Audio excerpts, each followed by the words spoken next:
So our eyes, ears, nose, tongue, body, mind, self, the storehouse consciousness, all of it is just this moment.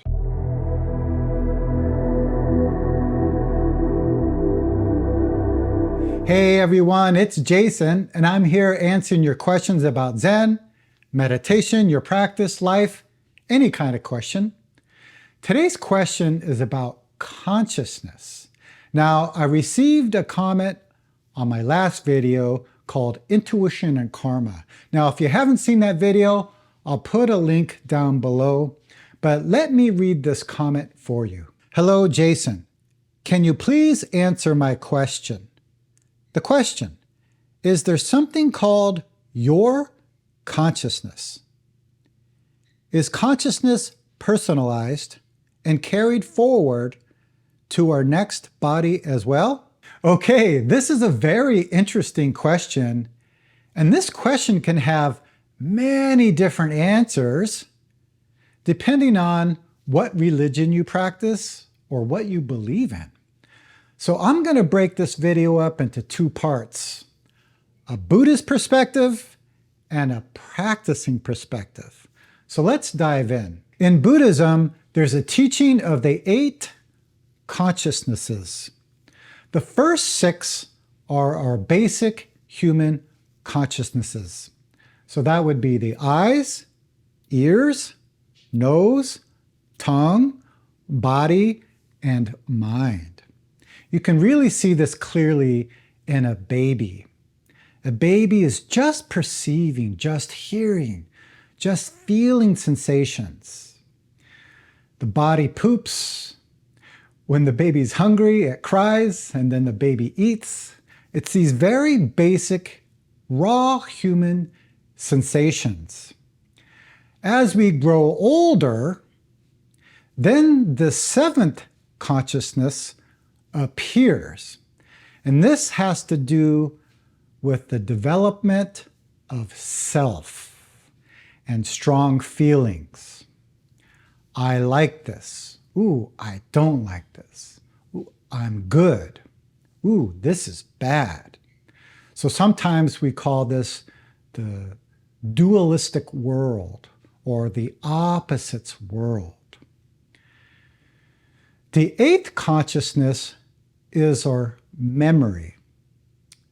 Sometimes it's called our memory storehouse.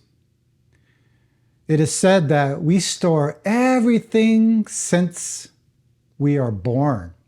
Now, if you believe in Buddhism, for example, maybe it's a lot longer. But every experience, everything we do is recorded in this memory consciousness. Sometimes we may call this 8th consciousness your karma or our conditioning.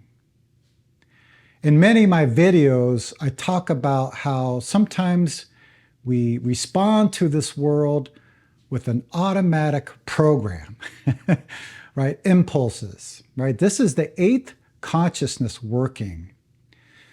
So what happens is, which makes a problem for human beings, is that these 8 consciousnesses become unbalanced because we put a lot of energy into the 7th consciousness, right? Ourselves, our strong feelings, our desires, our likes and dislikes, our discriminations. We put a lot of energy into this, and it creates an imbalance in the other consciousnesses. So maybe we desire the taste of food that's very strong, or we desire to see beautiful things, or we just want to hear good sounds.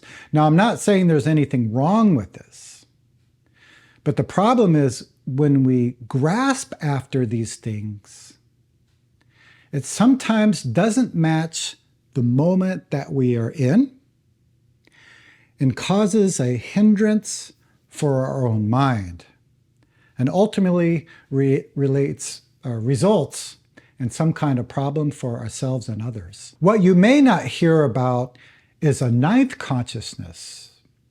In Korean, it's called Baek Jong Shik, which means pure white nature.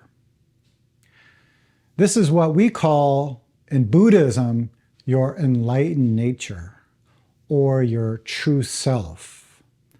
Other practices and traditions may call it becoming one with God, or Buddha nature. There's many different names for this consciousness. Sometimes I'll give an analogy of this ninth consciousness as a mirror. Right? A mirror doesn't have anything in it. It just reflects everything as it is. So if I point it to the window, the sun is shining. If I point it to the wall is white. If I point it to the floor reflects brown. So this original consciousness is very clear. And as I said before, it's because the other consciousnesses are unbalanced, we lose the connection with this original consciousness.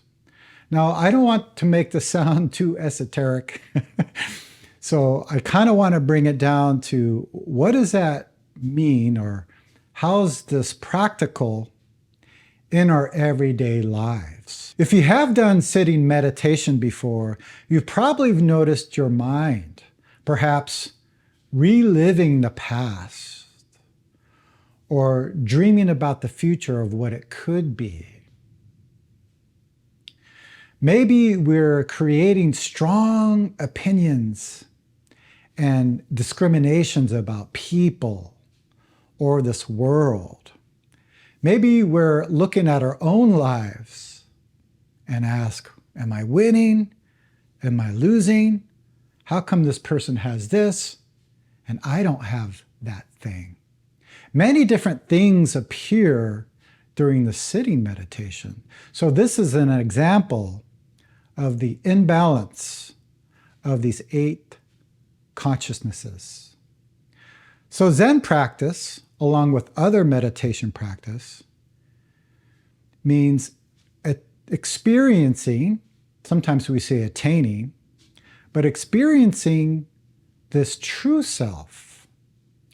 Another way of talking about it is balancing all of these 8 consciousnesses. Because how many times have we entered a situation with some strong view? Maybe we're meeting a loved one or a friend for a very difficult conversation. I'm just talking from my experience.